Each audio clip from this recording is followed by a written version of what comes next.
Oh man, I'm gonna have to go for a third walk. I was eating these leftovers all mixed together. Oh, it's gonna be a challenging bloating situation.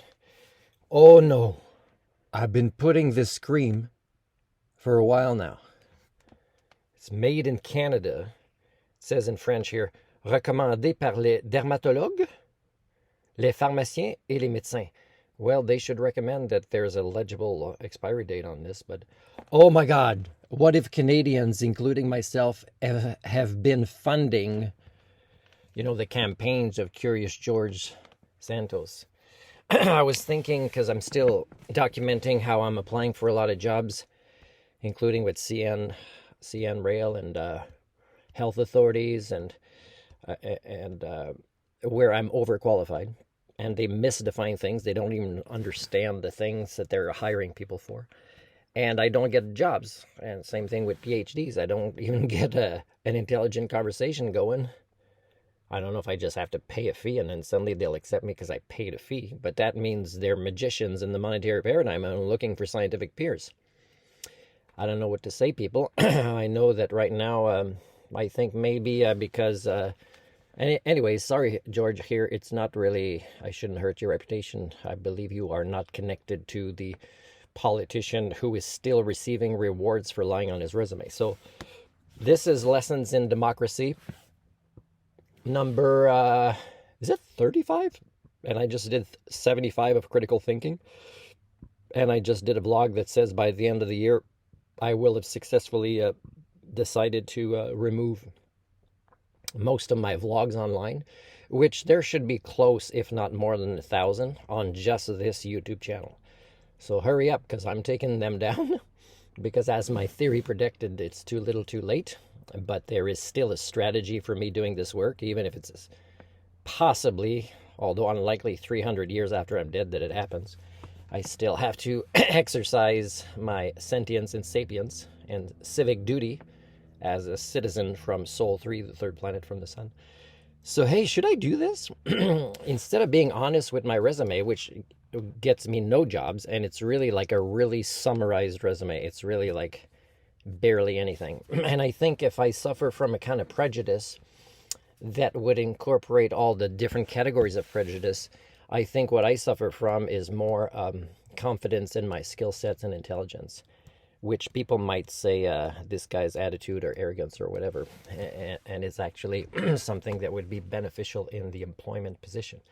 So, so should I lie? I should try this, okay? And I'm saying it online now, so that means it's, it's not like premeditated. It's like, this is an experiment. I'm curious. I won't accept the job, but I'm curious to see what would happen. Hey, maybe I'd be like, I could get the job of Canada's prime minister if in politics all you have to do, like George Santos, is lie on your resume.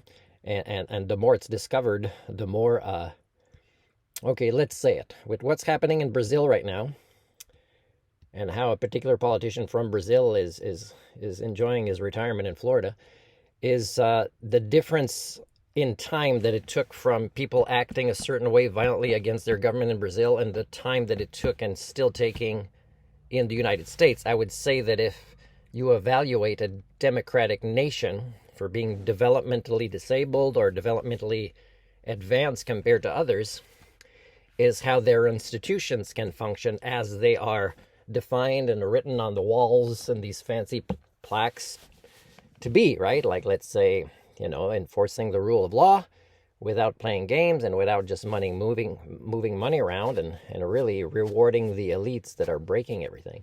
So I would say that Brazil is more of a democratic nation, and that not only the United States isn't, but it's helping Brazil get worse like them because it wants to have friends that are as dysfunctional and developmentally disabled as a proto-society. Come on. United States, it's so simple what you have to do to reestablish strength in your culture as a past villain, let's say, is you have to embrace what everybody has to embrace during the Anthropocene, is you have to embrace the truth. So ease off Julian Assange and start, being honest like some other rare politicians do. Like, I was very proud of the Prime Minister of New Zealand, who pretty much said it like it is.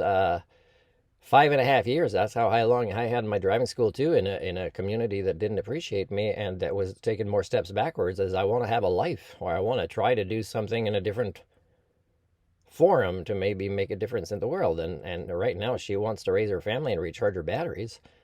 And so she's not like being fake, she's being human. And also she's retiring so that with the message she sent, it's very clear the new person should realize you got to have a pretty charged battery. But also, I left you very big shoes to fill, like my driving school closing left very big shoes to fill in Ladysmith, British Columbia. But also, hey, it's not an easy job. And I set a particular standard, and anybody that and it was draining for 5.5 years for her to do it.